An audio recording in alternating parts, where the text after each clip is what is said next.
ওই দেখুন, প্রেম করতে এসে পাড়ার দাদাদের হাতে ধরা পড়ে পাঁচিলের উপর উঠে কোনো ক্রমে নিজের মান সম্মান বাঁচাচ্ছেন মোটকা হলো। উঠেছে প্রেম, মাথায় উঠেছে আজকে। ঠিক হয়েছে। হ্যাঁ পটা, পুজোর চাঁদা না দিলে আজকে ওকে ছাড়বি না।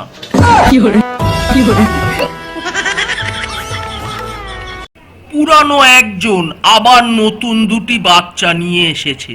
উনি মামনিদিদের ভাড়াটিয়ার বারান্দায় বাচ্চা দিয়েছিলেন। সেই ভাড়াটিয়া পরিবারটি ওনাদের প্রতি যত্নে কোনো রকম কমতি রাখেননি। দুধ ভর্তি বাটি যে ওনাদের সামনে রেখে দিত তার প্রমাণ স্বয়ং আমি। কিন্তু আমি তখনই বুঝেছিলুম উনি তো শয়তান, উনি আমার ঘাড়ে এসেই জুটবে, এবং সেই হলো।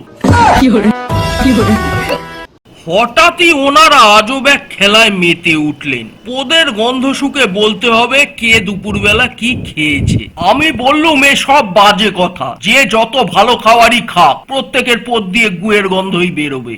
লেবু চেপা কিছুতেই এই কথাটি মানতে চাইল না। উনি বললেন, তাহলে পচা কাকুর পদ দিয়ে কেন ধূপকাঠির গন্ধ বেরোচ্ছে?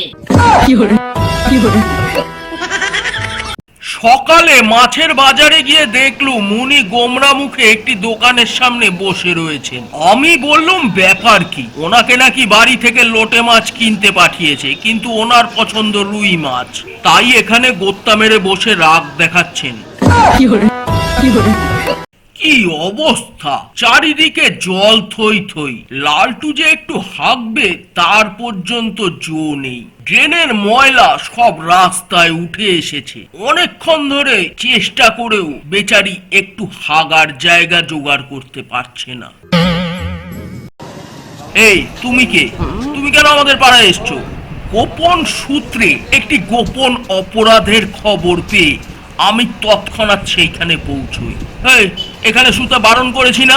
বিজ্ঞের মতো স্টেজে উঠে চতুর্দিকে মুতে তারপর শোয়ার কোনো প্রয়োজন নেই। কেউ শোবে না। যাও এখান থেকে, নেমে যাও। মুখে মুখে তর্ক আর গলাবাজি না ছুটিয়ে দেবো। নামো এখান থেকে। হঠাৎই লক্ষ্য করলুম লেবু চেপা একদম ঘরের মধ্যে ঢুকে এসেছে। তার কারণ হলো ঘরের মধ্যে আমার মা মাংস রান্না করছিলেন। গন্ধ শুকে উনি লোভ সংবরণ করতে পারেননি। আমি জানতে চাওয়ায় বললেন কিসের একটা গন্ধ বেরোচ্ছে, কোথা থেকে বেরোচ্ছে সেটাই নাকি উনি দেখতে গিয়েছিলেন, এবং আমাকে প্রশ্ন করলেন আমরা কখন খাবো। আমি বললুম আমরা খাই না, আমরা খালি রান্না করি। পাশের পাড়ার পূজা মণ্ডপে গরু কুমারীকে দাঁড়িয়ে থাকতে দেখে আমি এগিয়ে গেলুম। শুনলুম গরু কুমারী নাকি পূজার এই কয়দিন এইখানে নিত্য এসেছেন, কারণ এইখানে সবাই নাকি ওনাকে প্রচুর ফল খেতে দেন, সাথে নাকি মিষ্টিও খাওয়ান। এমনকি ছোট বাচ্চারা নাকি ওনার গলা চুলকিয়ে ওনাকে আদরও করে দেন।